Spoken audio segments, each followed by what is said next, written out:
तो करते हैं इससे आगे का क्वेश्चन स्टार्ट। क्वेश्चन नंबर 2 में हमें क्या गिवन है, examine the continuity of the following function. हमें इसकी कॉन्टिन्यूटी का ही पता लगाना। देखो फिर से ये हमें क्या गिवन है, पोलिनोमियल फंक्शन। पोलिनोमियल फंक्शन है ये ax² + bx + c टाइप का। ओके, कैसे है देखो, मैं कंपेयर करती हूँ। जब मैं a की वैल्यू 2 पुट कर देती हूँ, ठीक है, तो ax², b की वैल्यू मैं 0 पुट कर देती हूँ, 0 × x, और c की वैल्यू मैं क्या पुट कर देती हूँ, -1। हो गया ये कन्वर्ट इसी फॉर्म में। देखो ये क्या बन गया, 2x², यहाँ पे 0 बन गया, ये -1, तो ये हमारे पास क्या बना, 2x² - 1। पॉलिनोमियल फंक्शन है तो चाहे ये एक पॉइंट दे चाहे ये बहुत सारे पॉइंट्स दे, सभी पॉइंट्स के लिए for all values of x जो पॉलिनोमियल फंक्शन है वो क्या होगा, कॉन्टिन्यूअस। ठीक है, तो अब एट x = 3 के लिए हमें चेक करना है। तो हम क्या करते हैं, f(3) निकालेंगे। f(3) निकालेंगे तो 2 × में x² यानी कि 3 का स्क्वायर -1। ठीक है, 3 × में 3 का स्क्वायर कितना होता है, 9 -1, ये कितना बना, 17। ओके, और जब हम क्या निकालेंगे, limit x tends to 3 f(x), जब हम ये निकालेंगे तो हमारे पास क्या आ जाएगा, लिमिट x टेंड्स टू 3, और फंक्शन क्या है, एक ही फंक्शन गिवन है, 2x - 1। ओके, जो अब हम ये 3 को x की जगह पे पुट करेंगे तो ये हमारे पास सेम बनेगा, 3x² - 1। ओके, सिर्फ लिखने का तरीका अलग है, करना वही है कि x की जगह पे 3 पुट करना है। तो ये कितना बनेगा, 2 × में 9 - 1। ओके, ठीक है, तो यहाँ से हम क्या लिख देंगे, हमारा उस पॉइंट पे हमारे फंक्शन की वैल्यू वो = है लिमिट x टेंड्स टू 3। ठीक है, क्योंकि एक ही फंक्शन गिवन है, तो जब हम 3 नेगेटिव लेंगे या 3 पॉजिटिव लेंगे, दोनों टाइम पे हमारा फंक्शन क्या होगा, सेम ही होगा। ठीक है, डिफरेंस कब कब आता है कंटिन्यूटी का, कंटिन्यूटी कब फेल हो जाती है, जब हमारी फंक्शन अलग अलग गिवन है, तो अलग अलग फंक्शन में हम वैल्यूज पुट करते हैं तो वो अलग अलग आ सकती है। अब हमें लेफ्ट हैंड लिमिट में भी यही फंक्शन लेना है और राइट हैंड लिमिट में भी यही फंक्शन लेना है, तो वो डिफर नहीं करेगी वैल्यूज। ठीक है, तो x टेंड्स टू 3 डायरेक्ट हमारे पास ये क्या आ गई, दोनों वैल्यूज इक्वल आ गई, तो इसका मतलब ये फंक्शन क्या है, कॉन्टिन्यूअस है। Function is continuous at x = 3। Okay, polynomial function है, सभी पॉइंट्स के लिए कॉन्टिन्यूअस होगा। ठीक है, क्वेश्चन नंबर 3 का 1-2 पार्ट और कर लेते हैं हम।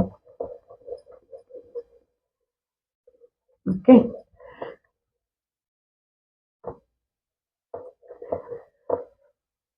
ये देखो फंक्शन हमारे पास कितना है, हमारे पास फंक्शन गिवन है f(x) = x - 5।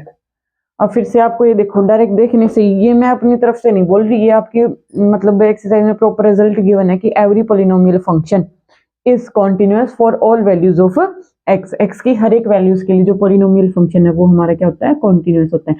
देखो ये होता है पॉलिनोमियल ax² + bx + c। अगर मैं इसे कंपेयर करती हूँ तो यहाँ पे मैंने a को क्या ले दिया, 0। ठीक है, b की वैल्यू क्या ले दी, 1, x की जगह पे x + c की वैल्यू मैंने क्या ले दी, -5। ओके, तो ये देखो इसी फॉर्म में कन्वर्ट हो गया, ये हमारे पास क्या बन गया, x - 5। तो हम क्या लिख देंगे, since it is a polynomial function, it is a polynomial function, polynomial function है, hence continuous for all values of x। Hence हमारे पास कॉन्टिन्यूअस होगा for all values of x की हर एक वैल्यू के लिए। ओके, डायरेक्ट आपको यही लिखना है। दूसरा हमारे पास फंक्शन गिवन है 1/में x - 5, 1/में x - 5। ठीक है, और x is not equal to 5। ये इन्होंने देखो गिवन है, अगर ये गिवन नहीं होता तो हम बोल देते कि ये फंक्शन 5 पे डिफाइन नहीं होगा। क्यों नहीं होगा, देखो अगर मैं x की जगह पे क्या पुट करती हूँ, 5, तो ये 5 - 5 और वो किसी भी नंबर के अपॉन में 0, तो वो इनफाइनाइट फॉर्म बन जाती है, मतलब इसको हम क्या बोलते हैं, इन्फिनिटी या फिर नॉट डिफाइंड। ठीक है, और अगर कोई फंक्शन किसी पॉइंट पे डिफाइन ही नहीं होगा तो वो उस पर कॉन्टिन्यूअस नहीं हो सकता। कॉन्टिन्यूअस होने के लिए सबसे पहली कंडीशन क्या है कि वो फंक्शन उस पॉइंट पे क्या होना चाहिए, डिफाइन होना चाहिए।